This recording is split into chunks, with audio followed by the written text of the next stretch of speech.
กองประชุมปรึกษาหารือความคืบหน้าการปฏิบัติโครงการกองทุนการปรับตัว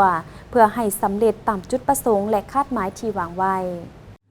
กองประชุมจัดขึ้นในวันที่24 มีนาคม 2025 ที่องค์การสหประชาชาติโดยการเข้าร่วมของท่านอัมไพวันอุดมเดชห้องกรมคุ้มครองการเปลี่ยนแปลงดินฟ้าอากาศท่านอาวีซัสกาผู้ตั้งหน้าองค์การ UN Habitat ประจำลาวท่านจัสติสมัวผู้ตั้งหน้าจากกองทุนการปรับตัวพร้อมด้วยตั้งหน้าจากแขนงการขั้นศูนย์กลางและท้องถิ่นตั้งหน้าจากองค์การจัดตั้งสากลและคู่ร่วมพัฒนาเข้าร่วมท่านอัมไพวันอุดมเดชกล่าวว่า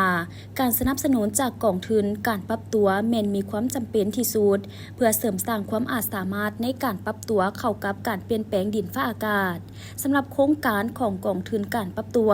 แม้นมีลักษณะพิเศษและแตกต่างจากโครงการอื่นคือทุกขั้นตอนต้องได้มีส่วนร่วมของชุมชน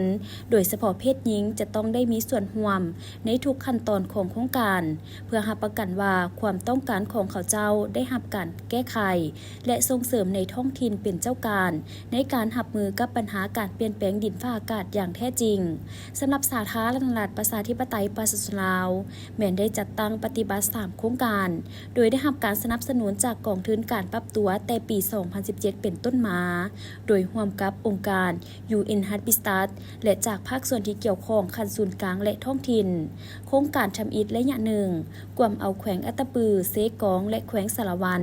โดยมีบทบาทสำคัญในการเสริมสร้างความเข้มแข็งในการปรับตัวในขงเขตและพื้นที่ที่มีความบอบบางที่สุดหนึ่งในผลสำเร็จที่สำคัญของโครงการแม้นการพัฒนาแบบจำลองการประเมินความเสี่ยงและความบอบบางจากการเปลี่ยนแปลงดินฟ้าอากาศมีข้อมูลทางด้านวิทยาศาสตร์เกี่ยวกับความเสี่ยงจากการเปลี่ยนแปลงดินฟ้าอากาศในขั้นท้องถิ่นและเป็นข้อมูลประกอบเข้าในการสร้างแผนงานแห่งชาติการปรับตัวเข้ากับการเปลี่ยนแปลงดินฟ้าอากาศ NAP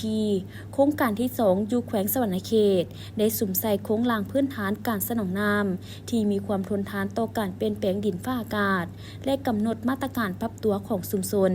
โดยเฉพาะการนำใช้นวัตกรรมที่เป็นพื้นฐานด้านสภาพเงื่อนไขของประเทศโดยการเสื่อมสารเอาความเสี่ยงจากการเปลี่ยนแปลงดินฟ้าอากาศเข้าในการวางแผนตัวเมืองเพื่อช่วยให้ตัวเมืองเป็นเมืองที่มีความทนทานต่อการเปลี่ยนแปลงดินฟ้าอากาศสอดคล้องกับยุทธศาสตร์แห่งชาติการแก้ไขปัญหาการเปลี่ยนแปลงดินฟ้าอากาศสำหรับการจัดตั้งปฏิบัติในระยะผ่านมา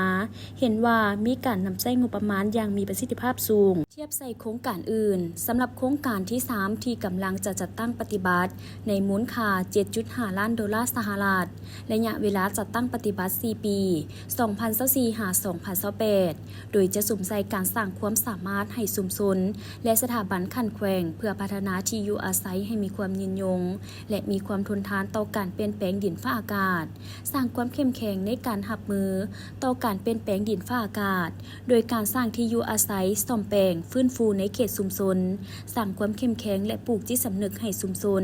เพื่อปรับตัวเข้ากับการเปลี่ยนแปลงดินฟ้าอากาศโครงการเหล่านี้แม้นได้สร้างความรับรู้เกี่ยวกับความเสี่ยงต่อการเปลี่ยนแปลงดินฟ้าอากาศและยุทธศาสตร์การปรับตัวบ่เพียงแต่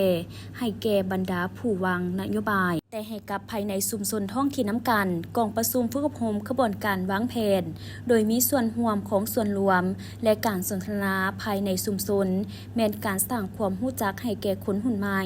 ให้มีความรู้ด้านดินฟ้าอากาศการเปลี่ยนแปลงของความเข้าใจนี้จะมีผลต่อการตัดสินใจในประจำวันและสร้างผลกระทบที่ขยายออกไปสู่นอกเหนือสถานที่โครงการ